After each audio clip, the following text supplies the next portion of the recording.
नमस्कार। मैं Haridatt study with success point में अपने सभी बच्चों का स्वागत करता हूं। प्यारे बच्चों, जैसा कि आप जानते हो कि हम लोग शाम के टाइम जो विगत परीक्षाओं में, चाहे वो यूपीएससी हो, चाहे वो स्टेट कमीशन हो, या वो नेट हो, या वो जीआरएफ हो, या असिस्टेंट प्रोफेसर हो, सभी इन परीक्षाओं को ध्यान में रख करके हम लोग इतिहास के कुछ महत्वपूर्ण प्रश्न लेकर के आते हैं। और यह क्लास सभी प्रकार के एग्जाम के लिए बहुत ही उपयोगी है। और उसमें से मैं चुन करके कुछ प्रश्न लेकर के आता हूं, ताकि आपको भविष्य में किसी प्रकार की समस्या ना हो, या किसी एग्जाम में आप पार्टिसिपेट करते हो, चाहे यूपीएससी से लेकर के पीसीएस से लेकर के टीजीटी पीजीटी तक, जो भी आपको प्रश्न किसी भी एग्जाम में अपीयर करते हैं, तो आप सभी प्रश्नों में जो प्रश्न होते हैं वो उसके लिए महत्वपूर्ण होते हैं। तो पुरानी परंपराओं को फॉलो करते हुए हम लोग आज भी उसी परंपरा को पालन करेंगे। और कुछ चुने हुए प्रश्न मैं लेकर के आया हूं, और उन प्रश्नों को सबसे पहले मैं आपके सामने रखता हूं। और इसके बाद आप क्या करते हैं कि एक पर्याप्त टाइम आपको मैं देता हूं, और उस पर्याप्त टाइम में आप जो है कि अपने ज्ञान के आधार पर उसका उत्तर देते हैं। फिर इसके बाद मैं आपके दिए गए उत्तर का मूल्यांकन करके उस पर जजमेंट एक देता हूं। उसमें से कभी कभी प्रश्न आपके गलत भी होते हैं, सही भी होते हैं। तो अगर आप गलती करते हैं तो गलती से आपको घबराना नहीं है, क्योंकि गलती ही हमको आगे जो हमारे सफलता का मार्ग है वो प्रशस्त करती है, और उससे हमको सीखने का मौका मिलता है। तो मैं सभी बच्चों से अनुरोध करता हूं कि आप लोग जल्दी से सभी क्लास में जुड़ जाएं, जितने लोग जुड़ने वाले हैं। और आप लोग अपने दोस्तों और मित्रों को इस क्लास के बारे में ज़रूर बताएं कि आप एक बार चलिए, वहाँ एक प्रकार की आपके टेस्ट सीरीज टाइप होता है। अपने ज्ञान को परखिए, क्योंकि अधिक से अधिक बच्चे जुड़ेंगे तो आपको अपनी क्षमता का मूल्यांकन करने का मौका मिलेगा कि इतने बच्चों में या इस प्रकार के क्वेश्चन में मेरा इतना सही, तो मैं आगे और कहाँ कहाँ सुधार कर सकता हूँ। तो आइए आज की इस क्लास के सिलसिला को शुरू करते हैं।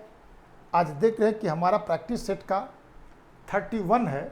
इसका मतलब है कि ठीक ठाक क्वेश्चन हमारे इस जो है कि पूरे कोर्स में जमा हो चुके हैं। तो इसी तरह मैं आपको आगे लेके चलता हूं, और आज का पहला प्रश्न आपके सामने ये रहा। प्रश्न हमसे क्या कह रहा है? कह रहा है कि ऋग, वैदिक, आर्य और हड़प्पा संस्कृति के लोग एक ही थे। इस सिद्धांत का प्रतिपादक कौन था?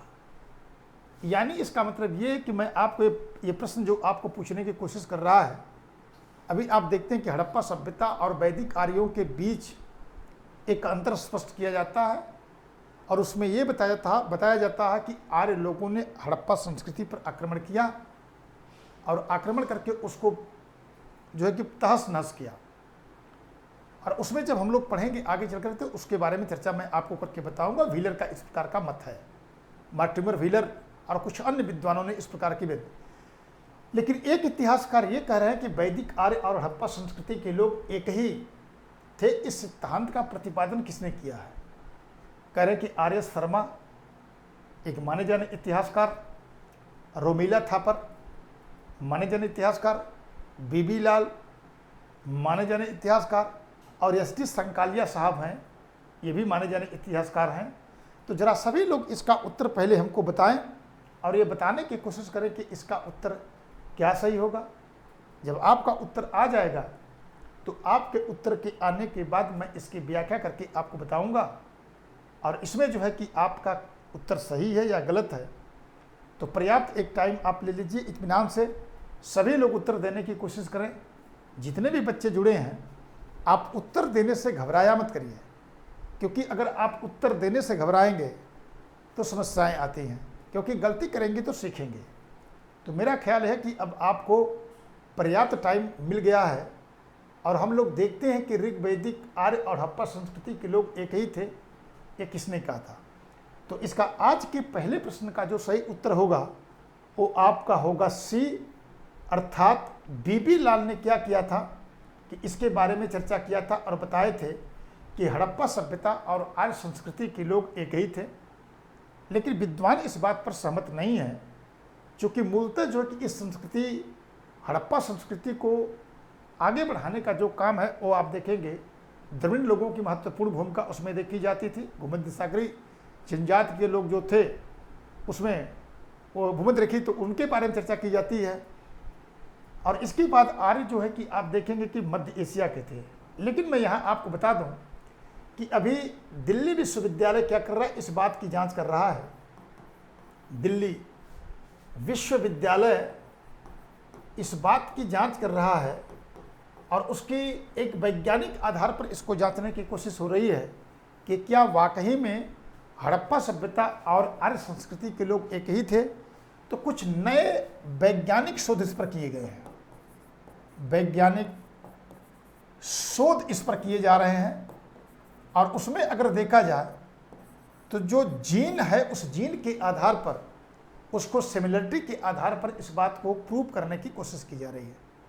तो जो अभी प्राथमिक रिपोर्ट आई है उस आधार पे यह बात समझ में आती है कि संभवतः ये दोनों एक ही थे, यानी उनके जो आर्य संस्कृति और वैदिक आर्य संस्कृति और हड़प्पा सभ्यता के लोगों के जीन के बीच में कुछ सिमिलरिटी मिलती है। लेकिन आपको ये बता दूं कि अभी ये बिल्कुल इनिशिएटिव स्थिति अर्थात प्रारंभिक अवस्था में है, इसलिए इसके बारे में बहुत कुछ नहीं कहा जा सकता। जब अगर मान लीजिए कि यह शोध आगे चल कर के एक वैज्ञानिक स्वरूप लेगा तो फिर हो सकता है कि यह आपकी जो व्यवस्था बिल्कुल बदल जाए और ऋग वैदिक आर्य और हड़प्पा सभ्यता के लोग एक हों। भविष्य में इस प्रकार की संभावनाएं व्यक्त की जा रही है। आइए जरा आगे चलते हैं और आज के दूसरे प्रश्न पर विचार करते हैं और देखते हैं कि आज का दूसरा प्रश्न हमसे क्या कह रहा है और उसका सही उत्तर क्या है। इसमें कह रहा है कि लोथल का गोदीवाड़ा अच्छी तरह से जुड़ा हुआ था। यानी आपसे सवाल ये कर रहा है कि लोथल का जो गोदीवाड़ा था वो लोथल का गोदीवाड़ा किस नदी से जुड़ा हुआ था। कह रहा है कि भीमा नदी से, भोगवा नदी से, नर्मदा नदी से और ताप्ती नदी से। तो सभी बच्चों से अनुरोध है कि सभी लोग अपने अपने उत्तर को बताएं कि इसमें जो है कि मुख्यतः जो है कि गोदीवाड़ा किस नदी से रूप से जुड़ा हुआ था। इसके बाद मैं आपको इसको व्याख्या करके इसके बारे में बताऊंगा। एक पर्याप्त टाइम आप लोग हमसे ले करके आप लोग सभी लोग अपने उत्तर को बताने की कोशिश करिए और फिर इसके बाद इसके बारे में व्याख्या करके मैं आपको बताऊंगा कि इसका सही उत्तर क्या है। तो सभी लोग अपने ज्ञान को परखिए, अपने ज्ञान को जांचिए कि हम कितना जो है कि इस लोथल के गोदीवाड़ा के बारे में जानते हैं। तो सभी लोगों का उत्तर, अब मेरा ख्याल है कि जिनको उत्तर आना है, अधिकांश लोगों का उत्तर आ चुका है। इसका मतलब है कि अब हमको इसकी व्याख्या करने का समय आ चुका है। तो आइए जरा इसकी व्याख्या मैं करता हूँ और आपको बताता हूँ कि जो लोथल का गोदीवाड़ा था वो अच्छी रूप से आप देखेंगे तो भोगवा नदी से आपसे जुड़ा हुआ था। जब मैं आपको हड़प्पा सभ्यता की चर्चा करूँगा, यानी जब मैं आपको हड़प्पा जो सभ्यता है, हड़प्पा सभ्यता, जब इस हड़प्पा सभ्यता को आपको पढ़ाऊँगा तो हड़प्पा सभ्यता को पढ़ाते समय मैं उसमें जो है कि आपको लोथल के बारे में विस्तार से चर्चा करूँगा। लोथल के बारे में विस्तार रूप से चर्चा किया जाएगा और उसमें आप देखते हैं कि इसको खोजने का जो काम है या इसका उत्खनन आप कहेंगे S.R. राव ने किया था, यानी श्री रंगनाथ राव ने किया था। जब इन्होंने उसका उत्खनन करवाया था तो उन्होंने देखा था कि ये जो आपका लोथल है वो भोगवा और साबरमती के तट पर स्थित है। भोगवा और साबरमती के तट पर स्थित है, संगम पर कह लीजिए स्थित है। और उसमें आप देखेंगे कि जब हम लोग गोदीवाड़ा की चर्चा करेंगे तो गोदीवाड़ा के बारे में विस्तार से चर्चा करके हम लोग देखेंगे कि इसी नदी से 12 मीटर एक चौड़ा नाला था और वहीं से पानी इस गोदीवाड़ा के अंदर हम लोग लेकर के आते थे। और अगर मान लीजिए कि पानी अगर उसमें ज़्यादा हो जाता था तो 1 मीटर जो चौड़ा जो नाला था, उससे क्या करते, पानी को बाहर निकालने का काम होता था। और आप जानते कि अंतर्राष्ट्रीय स्तर तक, यानी इसका मतलब है कि जो जल व्यापार है उसको इस बात को प्रूव करने की कोशिश करता है। और इसके बाद जब लोथल की हम लोग चर्चा करेंगे तो लोथल को कभी कभी आपसे पूछता है कि लोथल गुजरात के किस भाग में है, तो इसको आप कहेंगे खंभात की खाड़ी में था, खंभात की खाड़ी में था। उसी प्रकार से धौलावीरा को अगर आप देखोगे तो कच्छ के रण में स्थित था। तो इस प्रकार से कभी कभी क्या करते हैं कि आपको बिल्कुल एग्जैक्ट लोकेशन की भी चर्चा आपसे करते हैं, तो आपको इस बात का ध्यान देना है कि अगर आपसे सवाल पूछा जाए तो निश्चित रूप से जो है कि आप इस प्रकार के प्रश्नों के लिए तैयार रहिए। कभी कभी आपसे पूछता है कि लोथल से तो जो BRDO के साक्ष्य हमको मिलते हैं, बर्ड, रैबिट, डक और आक्स, यानी तांबे के बने हैं। बहुत सारे की चर्चा हम लोग आगे चल कर के देखेंगे। यहाँ से चावल के अवशेष हमको मिलते हैं, तो जब हम लोग उसके बारे में चर्चा करेंगे हड़प्पा सभ्यता के बारे में थ्योरी में, तो बहुत सारे प्रश्नों को वहाँ से हम लोग देखेंगे, हमारे ज्ञान में वृद्धि होगी। आइए आगे चलते हैं और आज के तीसरे प्रश्न पर विचार करते हैं और देखते हैं कि आज का तीसरा प्रश्न हमसे क्या कह रहा है और इसका सही उत्तर क्या है। कह रहा है कि निम्नलिखित में से किस प्रारंभिक हड़प्पाई स्थल से दुर्गीकरण के साक्ष्य मिलते हैं। यानी आपसे सवाल पूछ रहा है कि कौन से ऐसे स्थल थे जहाँ से प्रारंभिक अवस्था में दुर्गीकरण के साक्ष्य हैं और वो हड़प्पा सभ्यता का स्थल है। आपसे कह रहा है कि कोटदीजी, कालीबंगा, रोपड़, कोटदीजी और रोपड़ दोनों से आपके अवशेष आपको पूछ रहा है। तो आपको इसके बारे में बताना है कि इसमें जो है कि कौन कौन से आप जो है कि हड़प्पा सभ्यता की कौन से ऐसे स्थल हैं जहाँ जो है कि आप देखेंगे प्रारंभिक दुर्गीकरण के अवशेष प्राप्त होते हैं। तो आप हड़प्पा सभ्यता के बारे में आपका जितना नॉलेज है उस नॉलेज के आधार पर अपने आप को तोलने की कोशिश करिए और आप बताइए कि इसका सही उत्तर क्या है, और इसके बाद मैं आपको इसकी व्याख्या करके आपको बताने की कोशिश करूंगा कि इसका सही उत्तर क्या है। तो सभी लोग ज़रा इसका उत्तर बताएं, अपने ज्ञान को परखें और देखें, और इसके बाद इसकी व्याख्या करके मैं आपको बताने की कोशिश करूंगा कि इसका सही उत्तर क्या है। तो मेरा ख्याल है कि जितने लोगों को उत्तर देना चाहिए सभी लोग जो है कि इसके बारे में उत्तर दे चुके होंगे। क्यों? क्योंकि इतना टाइम आपके पास पर्याप्त है, क्योंकि आप लोगों का जब उत्तर आता है तो बिल्कुल धड़ल्ले से आता है। ठीक है, मैं बार बार आप लोगों से रिक्वेस्ट करता हूं कि जो भी बच्चा इस क्लास में नया जुड़ा हो उस बच्चा से मेरा रिक्वेस्ट ये है कि अगर आपको इसी प्रकार के गंभीर प्रश्न और जो है कि आपको अपने ज्ञान में बढ़ोतरी करना है तो इस चैनल को लाइक, सब्सक्राइब और शेयर जरूर करें, अपने दोस्तों को ज़रूर बताएं ताकि अधिक से अधिक लोग इसमें जुड़ें और इस क्लास को आगे बढ़ाने में मदद करें। तो आइए जरा हम लोग आगे चलते हैं और अब आपका उत्तर आ चुका है, तो हम इसमें क्या करते हैं कि इसके उत्तर को आपको बताते हैं। तो जिन लोगों ने उत्तर डी दिया था यानी कोटदीजी और रोपड़, उस बच्चा का जो उत्तर क्या था वो बिल्कुल सही था, और उसमें आप देखेंगे कि प्रारंभिक अवस्था में हड़प्पा स्थल के दुर्गीकरण के जो साक्ष्य है वो कोटदीजी और रोपड़ दोनों से हैं। अब इसमें सिंगल उत्तर था। वैसे अमूमन देखेंगे तो हड़प्पा सभ्यता में जो दुर्गीकरण के साक्ष्य थे उसमें आप देखते हैं कि जो पश्चिम था, पश्चिमी जो है कि आप देखते हैं कि यहाँ पर दुर्ग हुआ करता था, और पूर्वी क्षेत्र में अगर आप देखेंगे, पूर्वी जो क्षेत्र है इसमें आप देखेंगे कि यहाँ पर नगर हुआ करता था। लेकिन यहाँ पर आपको जो सही उत्तर है कोटदीजी और रोपड़ दोनों है। कभी कभी आपसे सवाल पूछता है तो कोटदीजी में जो अभी आपने आर्यों के आक्रमण की चर्चा मैं जो आपसे कर रहा था कि हड़प्पा सभ्यता को तहस नहस किया था, तो इसको जलाए जाने का साक्ष्य मिलता है। जलाए जाने के यानी इसका मतलब है कि इसको जलाए जाने का साक्ष्य मिलता है। तो कभी कभी आपसे पूछता है कि हड़प्पा सभ्यता का वह कौन सा स्थल था जिसको जलाए जाने की सूचना हमको प्राप्त होती है। इसका मतलब ये आक्रमण को दर्शाता है। कालीबंगा अगर आप देखें तो राजस्थान का एक प्रमुख स्थल खंड है जिसमें आपसे कई बार यज्ञ वेदी के बारे में सवाल पूछा गया है। तो यहाँ से देखेंगे कि कई प्रकार की यज्ञ वेदियाँ मिली है, इसमें यूप के गढ़ने का साक्ष्य हमको प्राप्त होता है, जिसमें आप देखते हैं कि बलि के समय जो पशु जिसमें बांधा जाता था उसी खूंटे को हम लोग यूप के नाम से जानते थे।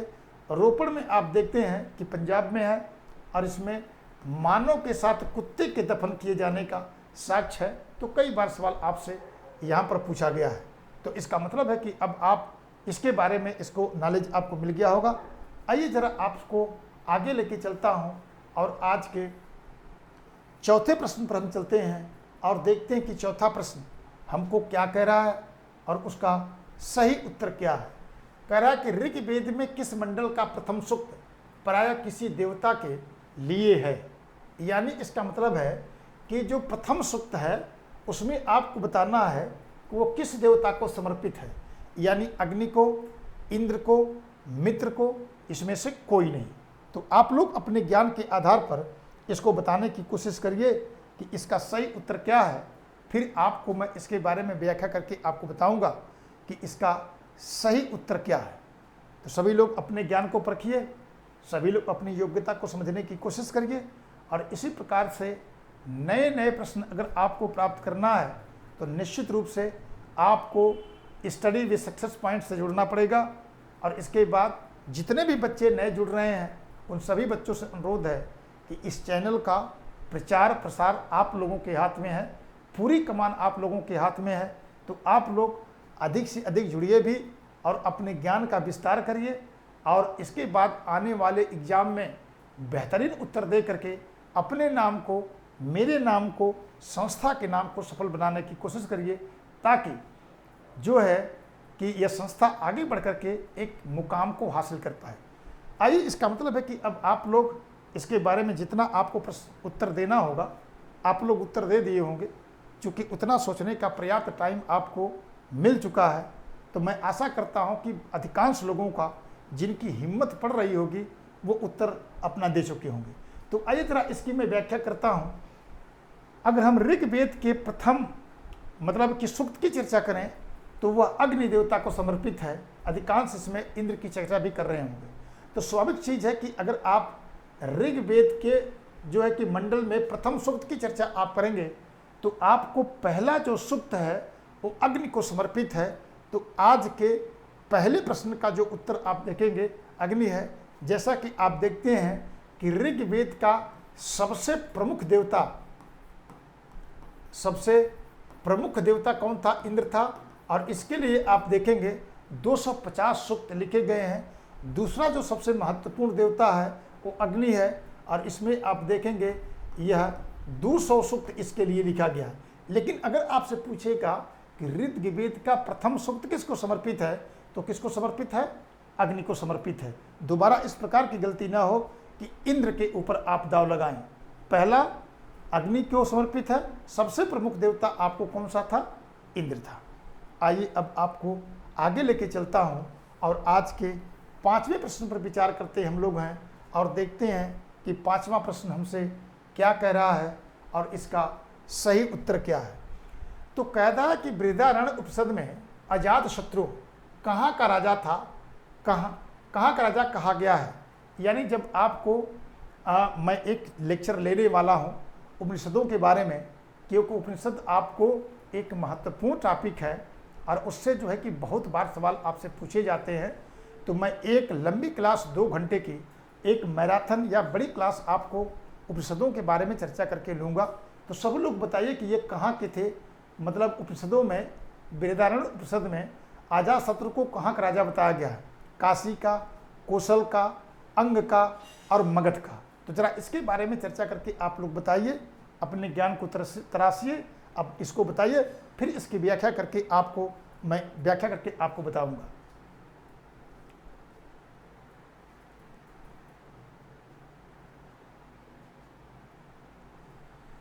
चलिए, मेरा मानना ऐसा है कि अब जितने भी बच्चों का उत्तर आना चाहिए सबका आ गया होगा। अस्वाभाविक रूप से मैं देखूंगा तो इसमें उत्तर तो बटा ही रहेगा, क्योंकि अजातशत्रु के बारे में अधिकांश लोग मगध पर दाव लगा रहे हों। लेकिन आपको ध्यान देना है कि इसमें जो है कि जो सही उत्तर होगा उसमें आप देखेंगे काशी होगा। जब मैं आपको उत्तर वैदिक काल पढ़ाऊंगा और जब उसमें आप देखें कि उत्तर वैदिक काल में जो उस समय अनेक प्रकार के जो दार्शनिक राजा हैं उनके बारे में चर्चा करके आपको बताऊंगा। उसमें एक नाम अजातशत्रु को आता है और काशी के राजा के रूप में इसका उल्लेख किया गया है और माना यह गया है कि अजातशत्रु क्या थे, यह एक दार्शनिक थे। क्या थे? दार्शनिक के रूप में इनको इंगित किया गया है और माना यह गया है कि ब्राह्मण बलाकी गार्ग देखेंगे, बलाकी जो गार्ग है इन्होंने क्या किया था कि आप देखेंगे अजातशत्रु से इन्होंने ज्ञान प्राप्त किया था। इन्होंने क्या किया था? इनसे ज्ञान प्राप्त किया था और क्षत्रियों को दर्शन का एक प्रमुख जो दर्शन की उत्पत्ति है वह क्षत्रियों से मानी जाती है। उसी प्रकार से एक प्रमुख जो क्षेत्र है पांचाल है, पांचाल, यहाँ पर प्रवाहण जाबाल का उल्लेख किया गया। एक दार्शनिक राजा थे, प्रवाहण जाबाल की चर्चा की जाती है और इसमें आप देखेंगे कि यह भी एक प्रमुख दार्शनिक थे और इसमें माना यह जाता है कि जो श्वेत कोत और औद्यालिक आरणी थे, श्वेत केतु और औद्यालिक आरुणी जो थे, आरुणी, इनको इन्होंने क्या किया था? शिक्षित करने का काम किया था और इनको ज्ञान देने का काम किया था। उसी प्रकार से विदेह कि राजा जनक की भी एक दार्शनिक रूप में चर्चा की जाती है। तो इस प्रकार से जब आपको उत्तर वैदिक काल में पढ़ाऊंगा तो वहाँ पर इनके बारे में चर्चा करके आपको बताने की कोशिश करूँगा। ये सब ध्यान रखना है आपको, दोबारा गलती ना हो। इसको मगध को बहुत लोग दाव लगा रहे हैं, तो मगध नहीं, उपनिषदों में जो चर्चा की गई है उसमें काशी के राजा के रूप में इनका उल्लेख किया गया है। आइए जरा आगे चलते हैं और आज के आपको छठे प्रश्न पर लेकर के चलता हूँ और देखता हूँ कि आज का छठा प्रश्न हमसे क्या कह रहा है और उसका सही उत्तर क्या है। तो आइए जरा इसकी चर्चा करते हैं। कह रहा कि ऋग्वेद में उल्लिखित पशुओं में से किनका उल्लेख किया गया है, यानी ऋग्वेद में कौन कौन से पशु थे उनके बारे में उल्लेख आपको किया गया है। कह रहे हैं कि गाय का, अश्व का, बकरी का, भैंस का। निम्नलिखित कूट में से अपना उत्तर निर्दिष्ट कीजिए, यानी इसको देख करके आप बताएं कि इसका सही उत्तर क्या है। कह रहा कि निम्नांकित कूट से अपना उत्तर निर्दिष्ट कीजिए। 1 और 4 सही है, 1, 2, 3 सही है, 1 और 2 सही है, 1, 2, 3, 4 सब सही है। तो सभी लोग इसका उत्तर बताने की कोशिश करिए, फिर इसके बाद इसकी व्याख्या करके मैं आपको बताऊंगा कि इसका सही उत्तर क्या है, यानी ऋग्वेद में किन किन जो है कि पशुओं का उल्लेख किया गया है। तो सभी लोग इसको बताने की कोशिश करें और इसके बाद इसकी व्याख्या करके मैं आपको बताता हूं कि इसका सही उत्तर क्या है। सभी बच्चों से अनुरोध है कि सेशन को शेयर, लाइक, सब्सक्राइब जरूर करें, अपने दोस्तों में इस चैनल के बढ़ाने की कोशिश करें, क्योंकि जिस प्रकार से मैं अपने उत्तरदायित्व को यहाँ निभा रहा हूँ, मैं आप लोगों से एक अनुरोध करता हूँ कि आप लोग भी उसी प्रकार का उत्तरदायित्व निभाइए। ये आप लोगों का चैनल है, आप लोग अपनी अपनी भूमिका को यहाँ स्पष्ट करने की कोशिश करिए और एक प्रकार से हम सब मिल करके इसको आगे बढ़ाने की कोशिश करें। तो सभी बच्चों से अनुरोध है कि जब इसका उत्तर आप दीजिए गंभीरता से, कोई जल्दबाजी नहीं है, इत्मीनान से दीजिए, बढ़िया से दीजिए। मेरा ख्याल है कि अब उतना पर्याप्त आपके पास टाइम आपको मिल चुका है कि आप अपने उत्तर को संगठित और आप इसको उत्तर बता चुके हैं। आइए जरा आगे चलते हैं और इसके बारे में चर्चा मैं आपको करता हूं और बताता हूं कि इसमें किस किस का उल्लेख किया गया है। सबसे पहली बात अगर आप देखेंगे तो ऋग्वेद के अगर मंडल और उनको सूक्तों की चर्चा हम करें तो उसमें देखेंगे कि सबसे जो प्रमुख पशु थी वो गाय थी और दूसरा सबसे प्रमुख जो पशु था वो आप देखेंगे कि अश्व था। लेकिन हमसे सवाल ये पूछ रहे हैं कि ऋग्वेद में निम्नलिखित में से किन पशुओं का उल्लेख किया गया है, तो इसका मतलब है कि चारों हैं, गाय भी है, अश्व है, बकरी है और भैंस है। इसका मतलब है कि इन चारों का उल्लेख ऋग्वेद के विभिन्न सूक्तों में किया गया है। तो आज का जो सही उत्तर होगा वो आपका 1, 2, 3, 4 सब सही है, यानी जिन लोगों ने 1, 2, 3, 4 उत्तर दिया था उनका सही था और इसके अलावा अगर किसी ने उत्तर इसका दिया है तो उनका उत्तर क्या है, गलत है। आइए जरा मैं आपको आगे लेके चलता हूं और आज के 7वें प्रश्न पर आपको लेके चलता हूं और आपको बताता हूं कि 7वां प्रश्न हमारा क्या कह रहा है और उसका सही उत्तर क्या है। तो आइए जरा आज देखते हैं, 7वें प्रश्न पर विचार करते हैं और देखते हैं कि आज का 7वां प्रश्न आपसे क्या कह रहा है, उसका सही उत्तर क्या है। कह रहा है कि निम्नलिखित में से किस एक चोल शासक ने रामानुज को उत्पीड़ित किया तथा उन्हें अपने राज्य से बाहर निकाल दिया था। यानी आपको ध्यान देना है कि इसमें अगर देखेंगे तो चोल शासक है और उसमें चारों चोल शासकों की चर्चा आपसे किया गया है। यानी रामानुज के साथ किसका टकराव हुआ था और टकराव होने के बाद उसने क्या किया था, अपने राज दरबार से उनको बाहर कर दिया था। कह रहा कि कुलोत्तुंग प्रथम था, अधिराजेंद्र था, कुलोत्तुंग सेकंड था, राज प्रथम था। तो सभी लोग जरा इसका उत्तर बताने की कोशिश करिए, फिर इसके बाद इसकी व्याख्या करके मैं आपको बताऊंगा कि इसका सही उत्तर क्या है। तो सबसे पहले सभी लोग इसका उत्तर दीजिए और सभी लोग अपना उत्तर दे करके अपने ज्ञान को परखने की कोशिश करिए। फिर इसके बाद इसकी व्याख्या करके मैं आपको अभी बताता हूं कि इसका रियल जो उत्तर है वो कौन सा है। तो सभी लोग इसको देख लीजिए और देखने के बाद सभी लोग इसका उत्तर देने की कोशिश करिए। फिर इसके बाद मैं आप लोगों को इसका उत्तर बताने की कोशिश करूंगा और आपको बताऊंगा कि इसका रियल में जो सही उत्तर है वो क्या है। तो सभी लोग इसको बताने की कोशिश करें, सभी लोग इसको बताने की कोशिश करिए, सभी लोग, ठीक है, ताकि अधिक से अधिक बच्चे जुड़े इसमें। मैं बार बार आपसे रिक्वेस्ट कर रहा हूँ कि सभी बच्चों से कि इसको सेशन को शेयर और लाइक और सब्सक्राइब जरूर करते रहें, अपने उत्तर भी आप लोग देते रहिए। तो मुझे लग रहा है कि अब पर्याप्त टाइम आपको मिल चुका है, अब इससे ज़्यादा टाइम की गुंजाइश नहीं है। तो आइए जरा हम इस बात की व्याख्या करते हैं। इसका मतलब है कि जिन बच्चों ने रामानुजम के साथ उत्पीड़न की चर्चा अगर हम लोग करें तो जिन बच्चों ने कुलोत्तुंग द्वितीय की बात किया होगा या जिन्होंने बी उत्तर दिया है उनका उत्तर सही है। शेष उत्तर क्या है कि गलत है। अब आइए जरा इसमें थोड़ी सी चर्चा हम लोग कर लेते हैं और देखने की कोशिश करते हैं कि इसमें और हम क्या शामिल कर सकते हैं। तो कुलोत्तुंग की अगर बात आपसे मैं करूं तो आप जानते हैं कि इनका तनाव जो है कि रामानुजम के साथ हुआ था। ये क्या थे, रामानुजम जो है कि वैष्णव थे, रामानुजम जो है वो क्या थे, वैष्णव थे। रामानुजम क्या थे, वो वैष्णव शाखा से थे और वैष्णव शाखा से संबंधित थे। और उसमें चोल वंश के शासकों की अगर किया जाए तो चोल शासक क्या थे, चोल शासक शैव थे। ये क्या थे, शैव थे। अब सबसे बड़ी बात यह है कि धर्म को लेकर के अधिकांश टकराव आप देखते हैं कि होता रहता है। यानी वो कुछ लोग मानते कि मेरा देवता श्रेष्ठ है, कुछ लोग मानते हैं कि मेरा देवता श्रेष्ठ है। इसी बात को लेकर के इन दोनों के बीच में एक टकराव हुआ और ये चूंकि भाई राजा था तो ज़्यादा पावरफुल था, तो इसने क्या किया कि उसने जो है कि आप देखेंगे कि जो चिदम्बरम की मूर्ति है, चिदम्बरम यानी जिनको हम विष्णु कहते हैं, विष्णु, तो इनकी मूर्ति को क्या किया था कि उसने चिदम्बरम के मंदिर से विष्णु की मूर्ति को क्या किया, निकलवाया और इनको क्या किया कि समुद्र में फेंकवा दिया, समुद्र में फेंकवा दिया।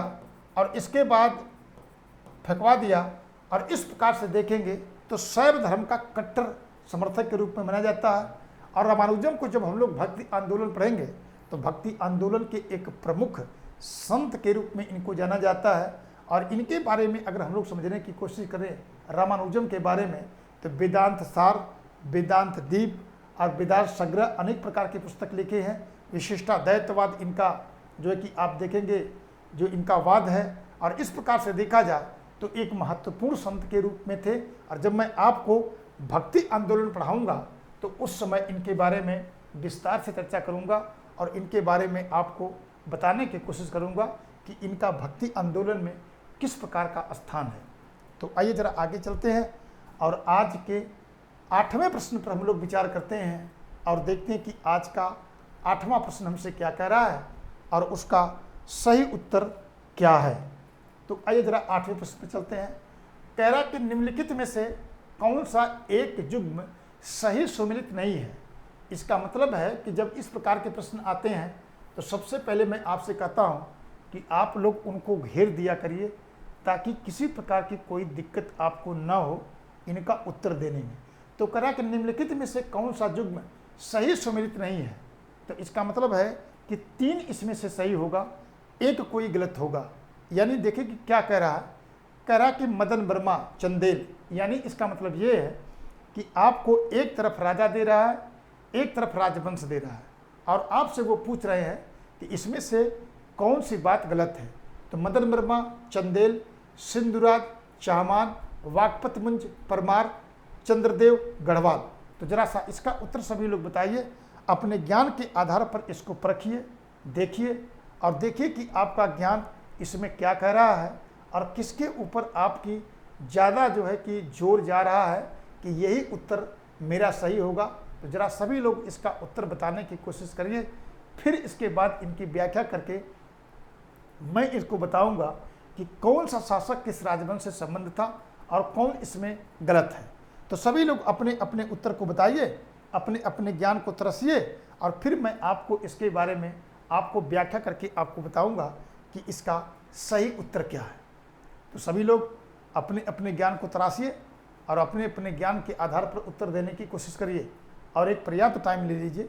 कोई जल्दबाजी नहीं है, क्योंकि जल्दबाजी मैं बार बार कहता हूँ कि शैतान का घर होता है और उसमें आपको नुकसान ही करवाता है, कोई फ़ायदा नहीं होता है। तो इसलिए किसी प्रकार की जल्दबाजी हम लोग नहीं करेंगे, इत्मीनान से आराम से उत्तर देने की कोशिश करेंगे। जो इसका हमारा ज्ञान होगा, लोगों के कहने पर नहीं जाना आपको है, आप अपने आधार पर चाहिए। नहीं कि कोई अगर पहले बता दिया तो हम उसके पीछे पीछे चलें, क्योंकि उस पीछे पीछे चलने की जरूरत नहीं है। जब आपसे गलती होगी तो आप निश्चित रूप से उससे सीख करके आगे बढ़ने की कोशिश करेंगे। तो मेरा ख्याल है कि अब आपका उत्तर आ गया होगा। अब आइए मैं आपको आगे लेके चलता हूँ और आपको बताता हूँ कि इसका सही उत्तर क्या है। पहली बात अगर देखेंगे तो मदन वर्मा चंदेल वंश का शासक था। जब मैं इसके बारे में चर्चा करूंगा तो आपको उस समय चर्चा करके बताऊंगा। दूसरा कि सिंधुराज चाहमान वंश का था। इसका मतलब है कि ये क्या हो गया, गलत हो गया। अब आपके मन में सवाल हो रहा होगा कि सिंधुराज किस राजवंश का शासक था, तो आप कहेंगे कि यह परमार वंश का शासक था, परमार वंश का शासक था।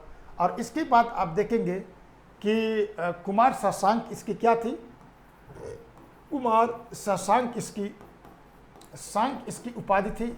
और इस प्रकार से आप देखेंगे तो वाकपति मुंज के बाद ये जो परमार वंश का शासक वाकपति मुंज था, वो इसी के बाद जो है कि इसने क्या किया था कि इसने उपाधि इसी के बाद जो है कि सत्ता को संभाला था। वाकपति मुंज का अगर आप देखेंगे तो सीए मतलब कि इसका संघर्ष हुआ था, उसमें पराजित हुआ था। इसने क्या किया था, मुंज जो तड़ाग है इसका जो है कि निर्माण का एक तालाब था, उसका निर्माण कराया था।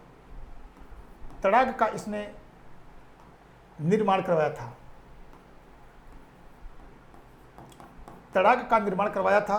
और इसके बाद आप देखेंगे कि इसने सीए को कई बार पराजित किया था, लेकिन इसके बाद आप देखेंगे कि स्वयं पराजित होकर के फिर इसकी हत्या कर दी जाती है। और इसके बाद आप देखेंगे कि इसकी हत्या होने के बाद उस अपमान का बदला इसने लिया था। चंद्रदेव को अगर देखा जाए तो चंद्रदेव गढ़वाल राजवंश के संस्थापक के रूप में थे। और इसको जो है कि आप इसका मतलब ये भी सही है और ये भी सही है। तो आज के 8वें प्रश्न का जो सही उत्तर था वो आपका सिंधुराज अर्थात शाहमान था। ये नहीं था चौहान राजवंश के शासक के रूप में नहीं, बल्कि परमार राजवंश के शासक के रूप में इसको माना जाता है।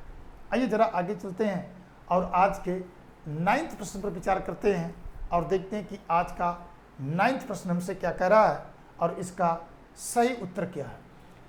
इसमें कह रहा है कि निम्नलिखित में से कौन सा गुजरात के सोलंकी राजवंश का संस्थापक था। तो आपको बताना है कि गुजरात के सोलंकी राजवंश का संस्थापक कौन था, या इनको हम दूसरी भाषा में आप कहोगे तो गुजरात के चालुक्य की बात करते हैं। गुजरात के चालुक्य के बारे में चर्चा करते हैं, गुजरात के चालुक्यों की चर्चा हम करते हैं। तो कह रहा है कि महिपाल प्रथम था, मूलराज था, गोविंद था, अमोघ वर्ष था। तो जरा सभी लोग इसका उत्तर बताएं कि आज के 9वें प्रश्न का उत्तर क्या सही है। फिर इसके बाद मैं आपको इसकी व्याख्या करके आपको बताने की कोशिश करूंगा। यह जो प्रश्न है, जब हम लोग राजपूत राजवंश पढ़ेंगे तो राजपूत राजवंशों में जो 4 मूल राजवंश थे, परमार, प्रतिहार और चालुक्य, तो उनमें जो है कि एक उन्हीं में से एक थे। तो परमार, प्रतिहार, चौहान और चालुक्य। हम लोग जब आगे चलेंगे और चालुक्यों के अरे जो राजपूतों की उत्पत्ति की थ्योरी है, तो उसमें से हम लोग पढ़ेंगे तो देखेंगे एक अग्निकुंड का सिद्धांत आएगा। तो उस अग्निकुंड के सिद्धांत में जो चंद्रबदाई द्वारा रचित है, तो उसमें हम लोग देखेंगे कि ये 4, कभी कोई पूछता आपसे कि मूल जो राजपूत थे वो कौन थे, तो आप कह सकते हैं परमार, प्रतिहार, चालुक्य और चौहान।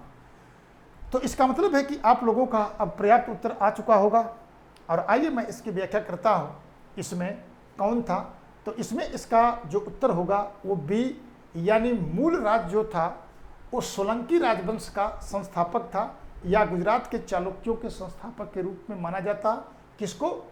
सोलंकी राजवंश के शासक को माना जाता संस्थापक के रूप में, इसको हम मानते हैं।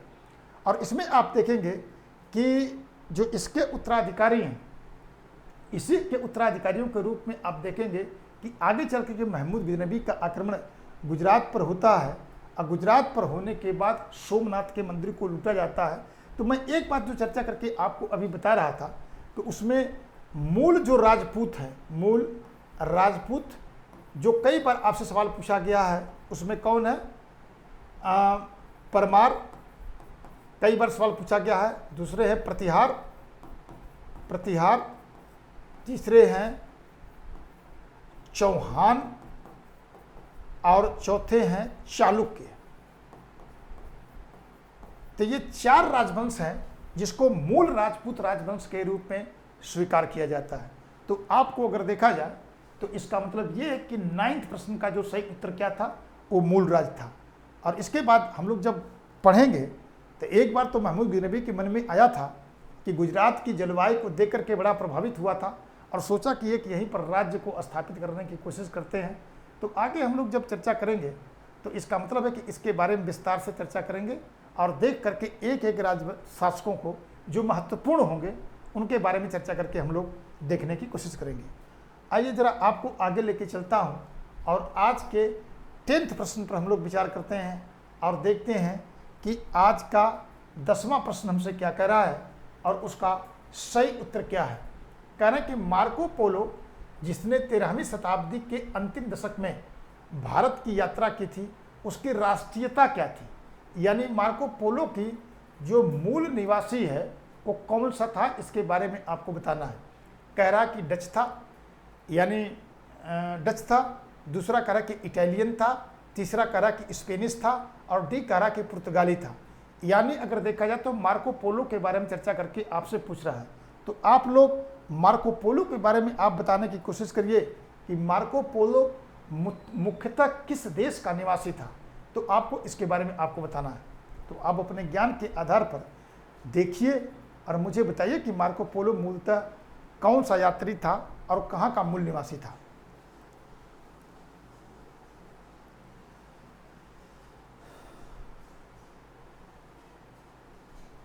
चलिए सभी लोग इसका उत्तर देने की कोशिश करिए और मुझे बताइए कि इसका सही उत्तर क्या है।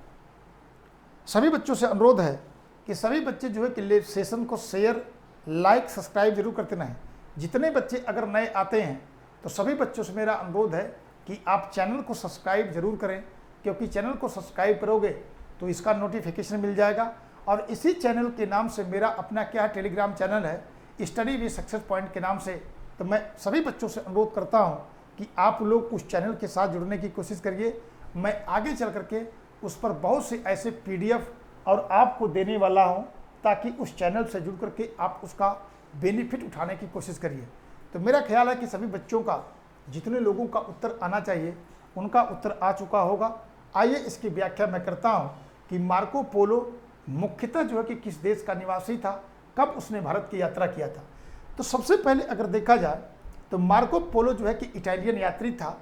अगर हम इस मार्को पोलो की चर्चा करें और समझने की कोशिश करें तो यह 1293 ईस्वी में उसने क्या किया था, भारत की यात्रा किया था और यहाँ के बारे में विस्तार से चर्चा इसने किया है।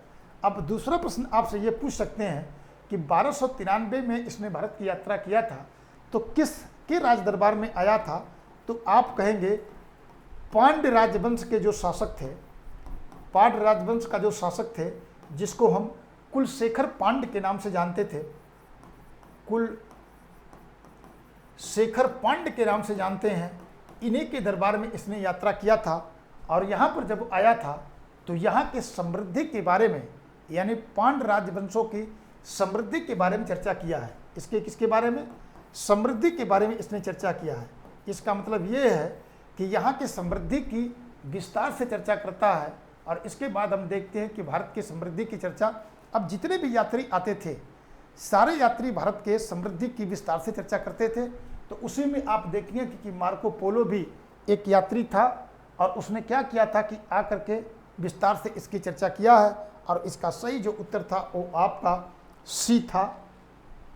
देखिए इसमें थोड़ा गड़बड़ हो गया, ए बी सी डी होनी चाहिए तो सी पहले हो गया। चलिए जो सही है उसी आप उत्तर दीजिएगा। आइए आगे चलते हैं और आज के 11वें प्रश्न पर चर्चा करते हैं और देखते हैं कि आज का 11वां प्रश्न हमसे क्या कह रहा है और उसका सही उत्तर क्या है। कह रहा है कि मलिक काफूर के दक्षिण अभियान का अति विश्वसनीय वृत्तांत क्या है। यानी जब आपको मैं अलाउद्दीन खिलजी पढ़ाऊंगा तो उसके प्रमुख एक सेनानायक है जिसका नाम मलिक काफूर है। नसरत जलेसरी ने इसको गुजरात अभियान के समय इसको प्राप्त किया था और लेकर के आया। तो इस प्रकार से देखा जाए तो मलिक काफूर एक योग्य सेनानायक के रूप में बनता है। और इसके बाद अगर देखेंगे तो मलिक काफूर एक महत्वपूर्ण सेनानायक था। तो पूछ रहा है कि जब दक्षिण अभियान का अति विश्वसनीय वृत्तांत किसका है? अमीर खुसरो का, हसन निजामी का, मिनहाज-उस-सिराज का, जियाउद्दीन बर्नी का।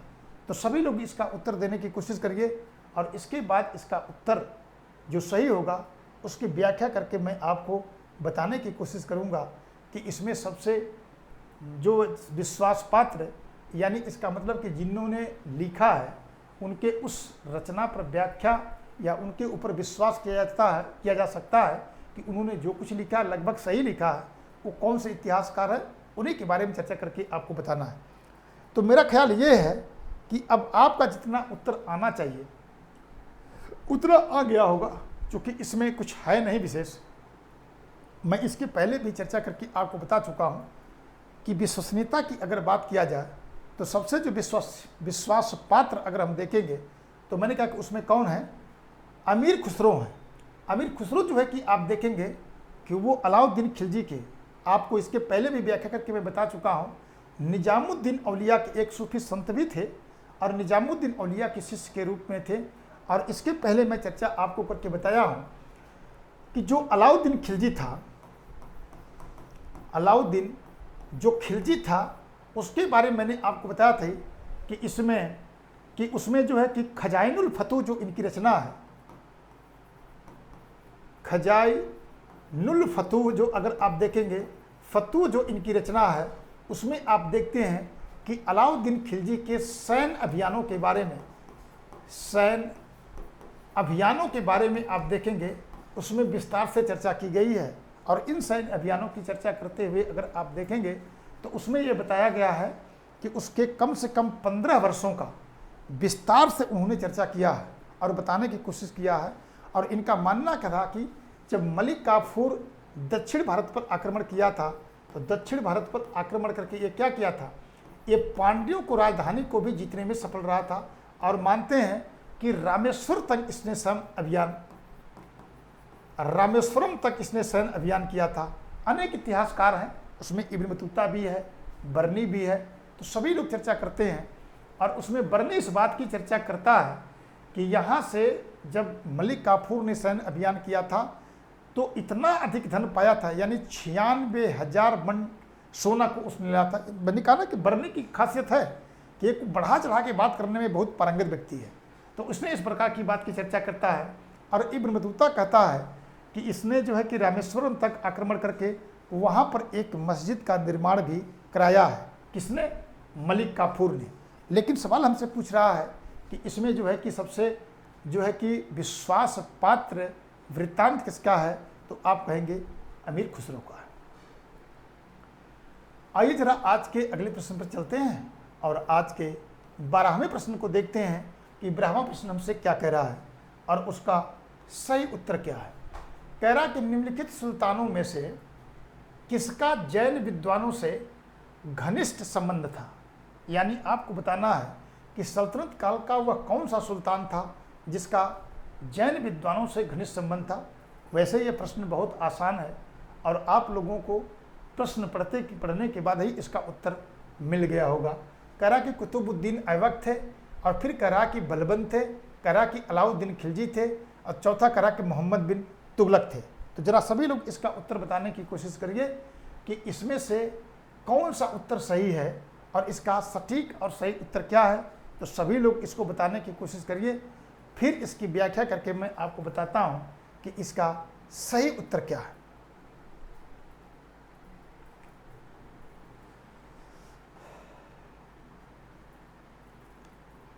सभी बच्चों से अनुरोध है कि सभी बच्चे सेशन को शेयर, लाइक, सब्सक्राइब जरूर करते रहें। मैं बार बार रिक्वेस्ट भी करता हूँ आपसे हूँ कि इसी नाम से स्टडी विद सक्सेस पॉइंट के नाम से हमारा टेलीग्राम चैनल है, उससे भी जुड़िए।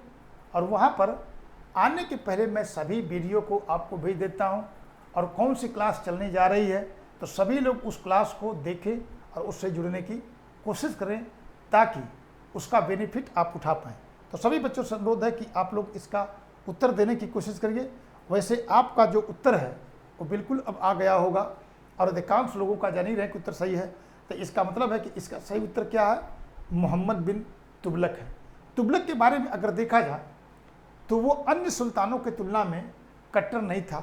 अब जहाँ तक हम जैन विद्वान की चर्चा करें तो इसमें आप देखेंगे कि जो जीन प्रभा सूरी थे, जीन प्रभा जो सूरी थे, उनके साथ अगर देखेंगे तो मोहम्मद बिन तुगलक का बहुत बेहतरीन संबंध था। और एक बार चर्चा की जाती है कि ये रात को क्या करता था, इनके दार्शनिक जो है कि आप देखेंगे दार्शनिक उनसे बहस किया था और इनके विचारों से बहुत अधिक प्रभावित था और 1000 गायों को उसने क्या किया था, इनको दान में दिया था। तो कभी कभी आपको देखो ध्यान देना कि जीन प्रभा सूरी और जीन चंद सूरी ये दो चीज़ है, ध्यान रखना है। अगर चंद शब्द जुड़ जाए तो इसका मतलब है कि आप चले जाइए किसके पास, अकबर के पास। ठीक है, तो ध्यान देना है कि जीन प्रभा सूरी कभी कभी क्या करता कि पूछता आपसे ऐसे है कि जीन प्रभा सूरी किसके समकालीन थे। इसका मतलब है कि अगर आपको अकबर दे देगा तो आप कंफ्यूज हो जाओगे। तो ध्यान देना है कि अगर हम जीन चंद सूरी कहे, जीन चंद सूरी अगर कहे तो आपको ध्यान देना कि वो अकबर से आप लगाएंगे। तो इसका मतलब है कि इस दोनों कन्फ्यूजन को आप दूर रखें ताकि आता हुआ प्रश्न आपका गलत ना हो। अब इसमें अगर देखा जाए तो यह ऐसा सुल्तान था जिसने योग्यता के आधार पर अपने प्रशासन को क्या किया था, प्रशासन को ढालने का काम किया था। और उसके बाद अगर देखा जाए तो अपने प्रशासन को ढाला था। इससे अनेक जो हिंदू हैं, अनेक हिंदू आप देखेंगे कि मंत्री के पद पर क्या हुए थे, मंत्री के पद पर आए थे।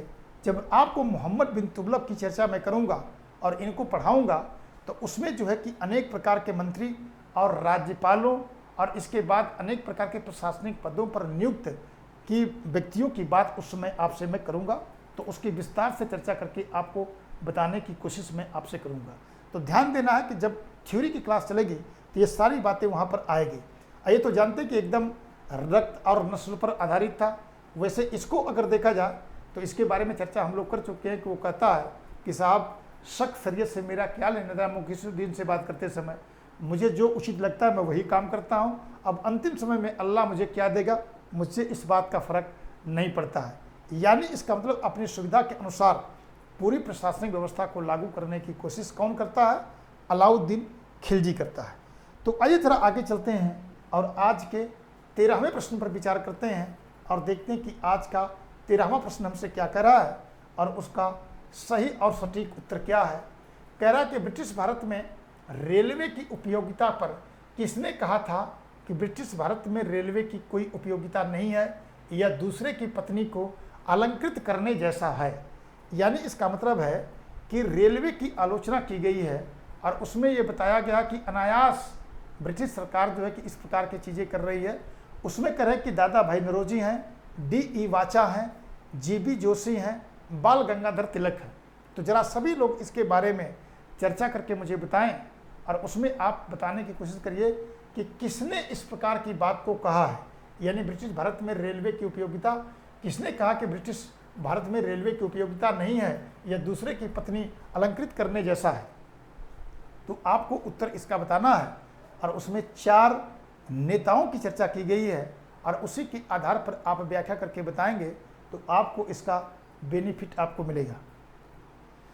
चलिए सभी लोग उत्तर दीजिए, सभी लोग उत्तर देते रहिए, अपने ज्ञान को तराशिए, अपने ज्ञान को पकड़िए, अपने ज्ञान को समझने की कोशिश करिए कि आप कितने योग्य हैं और कितनी नॉलेज आपके पास है, ताकि किसी प्रकार की आपको समस्या न आने पाए। तो सभी लोग इसका उत्तर दीजिए और जल्दी जल्दी उत्तर दीजिए। एक दूसरे से क्या करिए कि एक दूसरे की नकल करने की कोशिश मत करिए, अपने ज्ञान के आधार पर जो आपका पौरुष है उसके आधार पर उत्तर देने की कोशिश करिएगा। ठीक है, मेरा ख्याल है कि अब जितने लोगों को उत्तर देना चाहिए उतने लोगों का उत्तर आ गया होगा। अब मैं आपको इसकी व्याख्या करके बताता हूं कि इसका सबसे सटीक और सही उत्तर क्या है। कह रहे हैं कि इसमें सबसे सटीक और सही जो उत्तर है वो आप देखेंगे कि बाल गंगाधर तिलक ने इस प्रकार का कमेंट किया था और इन्होंने जो भारतवर्ष में रेलवे की उपयोगिता थी, तो स्वाभाविक सी है कि एक पत्रिका थी जिसका नाम था इंदु प्रकाश एक पत्रिका थी, जिसमें आप देखते हैं कि बहुत से परशुराम विष्णु इसके जो कि संपादक थे, बाद में चल करके इसको महागोविंद रानाडे जो है कि इसको प्रकाशित करते संपादन काम करते हैं। उसी में आप देखते हैं कि अनेक प्रकार के जो लेख हैं, अनेक प्रकार के लेख जो है कि आप देखते हैं कि उसमें छपता। तो हो सकता है कि कभी ऐसे पूछे तो इस बात का एक लेख लिखे थे तिलक साहब और लिख करके उन्होंने इस बात की चर्चा की थी और उन्होंने कहा कि ब्रिटिश भारत में रेलवे की कोई उपयोगिता नहीं है, एक दूसरे की पत्नी को अलंकृत करने जैसा एक प्रकार का कटाक्ष था। कभी कभी आपसे ऐसे सवाल पूछता है कि किस पत्रिका में जो है कि आप देखें कि रेलवे को हथकड़ी के समान कहा गया है, तो सहचर नामक एक पत्रिका छपती थी उस समय और उसमें जो है कि रेलवे को एक हथकड़ी के समान, रेलवे को क्या किया गया, रेलवे को एक हथकड़ी के समान उसको बताया गया था। स्वाभाविक चीज है कि जब इस प्रकार की बातों को आप पढ़ेंगे तो आपके मन में सवाल पैदा होगा कि ऐसा क्यों करते थे, क्योंकि ब्रिटेन ने रेलवे का विकास भारतीयों के हित के संदर्भ में नहीं किया था, बल्कि इसका मतलब है कि भारत को शोषण करने के परिप्रेक्ष्य में इसको लेकर के आए थे। यानी भारत को जब कभी मैं रेलवे के बारे में चर्चा, कभी अगर सौभाग्य आप लोगों का हुआ रेलवे की उपयोगिता की अगर चर्चा करूंगा, वो जो ऑप्शनल आपका होता है या जीएस आपका होता है उसमें ब्रिटिश आर्थिक नीतियों में, तो उसमें इसकी चर्चा करके बताऊंगा। तो इनका मूल जो उद्देश्य था, जो सैनिक गतिविधियाँ थी, जो सैनिक गतिशीलता थी, उनको बनाए रखना और इस रेलवे के माध्यम से कच्चे माल को जो है कि क्या करते थे कि भेजते थे बंदरगाह तक और वहाँ से आपका जो निर्मित माल था उसको दूर दराज के क्षेत्रों में पहुँचाने का काम करते थे। तो उसी परिप्रेक्ष्य में आप देखेंगे कि इस प्रकार का एक टिप्पणी जो है कि तिलक साहब ने किया था और इनकी उपयोगिता को, रेलवे की उपयोगिता को भारतीयों के हित में खर्च किया गया है। आइए जरा आगे चलते हैं और आज हम 14वें प्रश्न पर चर्चा करते हैं और देखते हैं कि आज का 14वां प्रश्न हमसे क्या कह रहा है और इसका सही और सटीक उत्तर क्या है, इसके बारे में हम लोग देखने की कोशिश कर दें। कह रहा कि पहली बार भारतवर्ष की औसत प्रति व्यक्ति आय का सांख्यिकीय अनुमान प्रस्तुत करने वाला निम्नलिखित में से कौन सा था। यानी आपको बताना है कि जो पर कैपिटल इनकम है, जो पर कैपिटा इनकम है, उसके बारे में चर्चा करा कि जो भारत की औसत प्रति व्यक्ति आय सबसे पहले किसी ने लगाया था। और इसके बाद आप देखेंगे कि दादा भाई नौरोजी, आर.सी. दत्त, जी.के. गोखले, फिरोज शाह मेहता। तो सभी लोग इसका उत्तर देने की कोशिश करिए और इसका उत्तर आप बताइए, फिर इसकी व्याख्या करके मैं आपको बताता हूँ कि ये जो पर कैपिटा इनकम है ये किसने इसको लगाया था। सभी बच्चों से अनुरोध है कि सेशन को शेयर, लाइक, सब्सक्राइब जरूर करें, क्योंकि यही इस क्लास की सबसे बड़ी पूंजी है। तो सभी लोग अगर करेंगे और जो गंभीरता से आप जुड़ेंगे तो निश्चित रूप से इनके बारे में चर्चा हम लोग करेंगे और इसको समझने की कोशिश करेंगे कि इसका सबसे सटीक और सही उत्तर क्या है। तो सभी लोग अपने ज्ञान के आधार पर इसका उत्तर देने की कोशिश करिए, फिर इसके बाद इसकी व्याख्या करके मैं आपको बताता हूँ कि इसका सबसे सटीक और सबसे सही उत्तर क्या है। तो सभी लोग अपने ज्ञान के आधार पर इसको जांचने की कोशिश करिए, फिर इसका उत्तर बताइए, फिर इसकी व्याख्या करके मैं आपको बताता हूँ कि इसका सही उत्तर क्या है।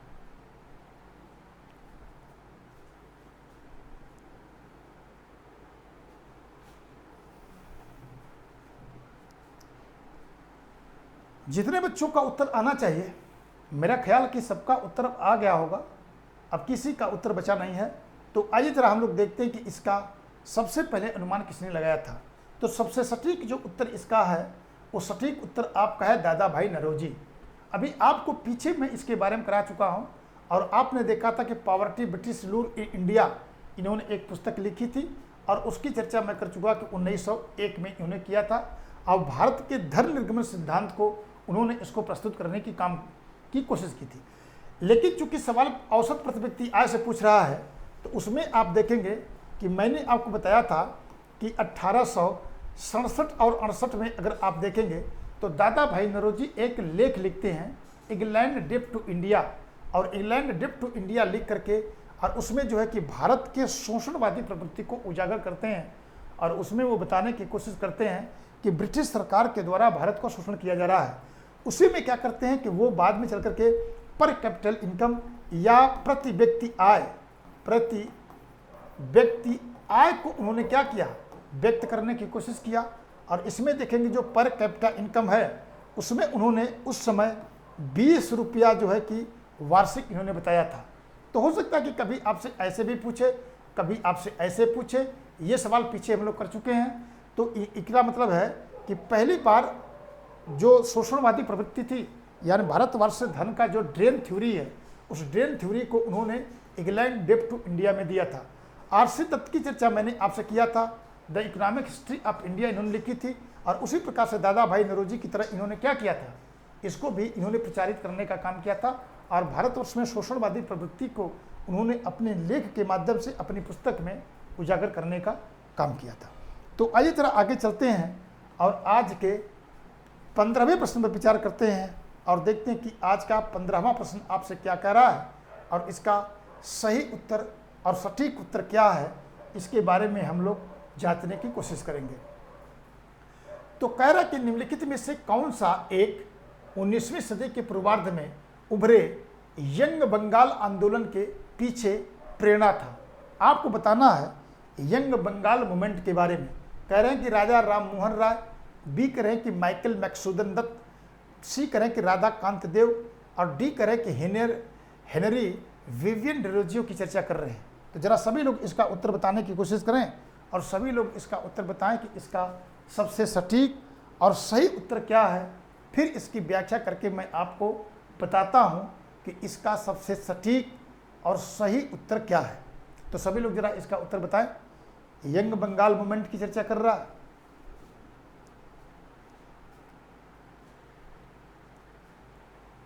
ठीक है, या इसी को युवा बंगाल कर सकते हैं। तो जरा सभी लोग इसका उत्तर बताने की कोशिश करिए और सभी लोग इसका उत्तर बताइए, फिर इसकी व्याख्या करके मैं आपको बताता हूं कि इसका सही उत्तर क्या है। ठीक है, तो सभी लोग इसका उत्तर बताइए, जल्दी जल्दी बताइए। और सभी बार बार मैं कहता हूं कि सभी बच्चों से अनुरोध है कि इसी प्रकार के गंभीर सवाल प्राप्त करने के लिए इस सेशन को शेयर, लाइक, सब्सक्राइब जरूर करें।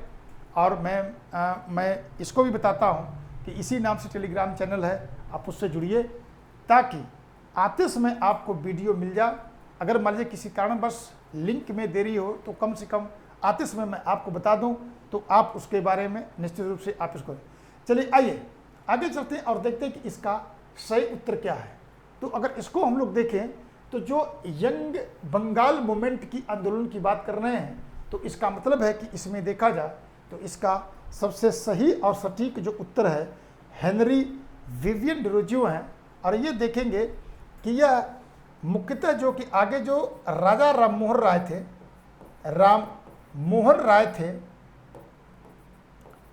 उनके इस विचारधारा को वो आगे बढ़ाने की कोशिश करते हैं। और इनके जो विचार थे वो थोड़ा रेडिकल प्रवृत्ति के थे। आप देखेंगे कि इनके जो विचार थे वो रेडिकल प्रवृत्ति के थे, यानी वो उग्र सुधारक जिसको बोलते हैं वो थे। और इसमें अगर देखा जाए तो ये आंग्ल भारतीय जिसको बोलते हैं ना, आंग्ल भारतीय थे, लेकिन भारतीय थे, लेकिन इनका दुर्भाग्य ये है कि बहुत कम उम्र में इनका भी देहांत हो गया था। और मैंने आपको बताया कि इसमें एक पुर्तगाली पिता और भारतीय माता, पुर्तगाली और भारतीय की संतान थे। और इसमें अगर आप देखा जाए तो इनके बारे में बहुत सारे कमेंट्स किए गए हैं। और इसके बाद सुधारवादी प्रवृत्ति को इन्होंने एक कमेंट भी कहा था कि my country is glorious past, यानी मेरे भारत देश का जो भविष्य है वो जो है कि बहुत चमकीला, बहुत ग्लोरियस प्रवृत्ति का है। तो इसके बारे में अगर आप देखेंगे तो इसका जो सही उत्तर है आपके 15वें प्रश्न का, मतलब हेनरी विबियन डिरोजियो है, जो राजा राम मोहन राय की जो विचारधारा थी उस विचारधारा को आगे ले जाने का काम कौन करते हैं? आगे ले जाने का काम डिरोजियो साहब करते हैं, यंग बंगाल मूवमेंट के नाम से। और इसमें एक बात और आपको देना है कि जो हिंदू कॉलेज की स्थापना हुई थी ना, हिंदू कॉलेज की, जिसमें आप देखेंगे राजा राम मोहन राय के साथ साथ आप देखेंगे कि राजा राम मोहन राय ने, जब पढ़ाऊंगा आपको, तो 1817 में उसकी स्थापना किए थे। तो उसी के कॉलेज के प्राध्यापक के रूप में इन्होंने उस पर काम किया था। तो इसका मतलब ये है कि आज के 15वें प्रश्न का जो सही उत्तर था वो आपका कौन था? हेनरी विबियन डिरोजियो था। आइए जरा आपको आगे लेकर के चलता हूँ और आज के अंतिम सवाल शायद ये आपका होगा। और ये अंतिम सवाल पे चर्चा हम लोग करते हैं और देखते हैं कि इसका सबसे सही और सटीक उत्तर क्या है। तो कह रहे हैं कि तुहफत उल मुहाद्दिन मोहन राय द्वारा लिखित एक लेख है। शायद ये सवाल आपसे पहले भी आ चुका है, इसलिए इसको जल्दी से सभी लोग इसका उत्तर दें, क्योंकि ये सवाल रिपीटेड सवाल है और इसमें जो बच्चे नए हैं उनके लिए नया होगा। लेकिन ये शायद मुझको लग रहा है कि इसके पहले प्रश्न मैं करा चुका हूँ तुहफत उल मुहाद्दिन के मामले में। तो ज़रा सभी लोग इसका उत्तर बताइए और इसके बाद मैं आपको इसके बारे में व्याख्या करके आपको बताता हूँ कि इसका सही और सटीक उत्तर क्या है। तो ज़रा सभी लोग इसके बारे में बताएं, फिर इसके बारे में चर्चा करके मैं आपको बताता हूँ कि इसका सही उत्तर क्या है।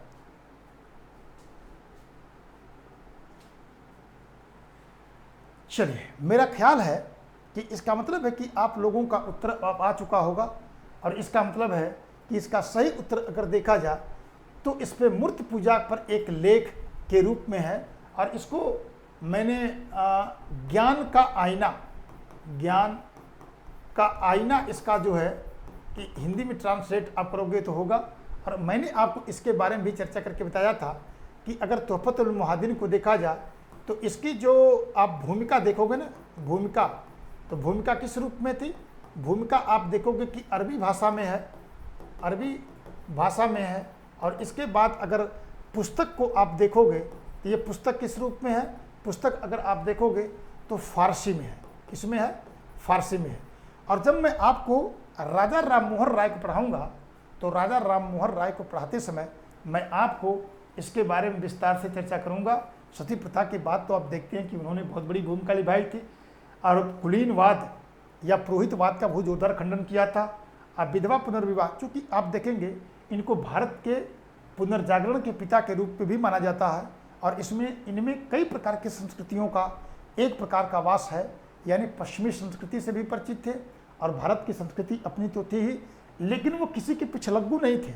और उसमें आप देखेंगे कि वो जो सच बात होती थी उसको कहने के क्या थे? समर्थक थे। इनकी सोच अंतर्राष्ट्रीय स्तर की भी थी। जब आप देखेंगे इटली और स्पेन में क्रांति जब असफल होती है तो उस पर दुख भी प्रकट करते हैं। जब मैं आपको इनके बारे में चर्चा करके बताऊंगा तो ये इस बात की चर्चा करके आपको बताऊंगा। तो मुझे लग रहा है कि आप लोगों को इसका बेनिफिट, आज जितने प्रश्न 16 प्रश्न थे, ये सारे प्रश्न हैं आपके, अगर आप देखेंगे तो आपकी ज़िंदगी में महत्वपूर्ण भूमिका निभाएंगे। और इसके बाद जो व्याख्या मैं करता हूँ वो व्याख्या आपके लिए बहुत महत्वपूर्ण होगी। तो इसका मतलब है कि आज जो 16 प्रश्नों का जो आपके जो प्रश्नों का कोष था उसमें मिला करके उसको काफ़ी शक्ति देंगे। और इसके बाद हम लोग जब एग्ज़ाम होगा तो यहीं से आप देखेंगे कि अधिकांशतः सवाल आपको मिले हुए पाए जाएंगे और इसके बाद जो है कि अधिकांश प्रश्न आपको वहीं से सॉल्व करने में आपको मदद मिल जाएगी। तो इसलिए प्यारे बच्चों, आज की क्लास बस यही तक। अब मैं चाहता हूँ कि आज आप देखेंगे कि आज आपका जो है कि जो 16 प्रश्न था, वो आज का जो अंतिम प्रश्न था वो आपके लिए जो है कि आपका उत्तर आपको सामने मिल चुका है।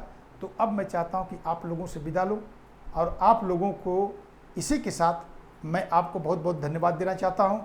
और इसी प्रकार से जुड़े रहिए, इसी प्रकार से सपोर्ट करिए, इसी प्रकार से अपने ज्ञान को बढ़ाते रहिए, और आगे जो है कि अपनी सफलता को प्राप्त करके अपने नाम को, अपने परिवार के नाम को और मेरे नाम को रोशन करते रहिए। तो इन्हीं सब बातों के साथ अब मैं आपसे विदा लेता हूं, और आपसे विदा लेने के बाद आप लोगों का बहुत बहुत धन्यवाद। शुभ रात्रि।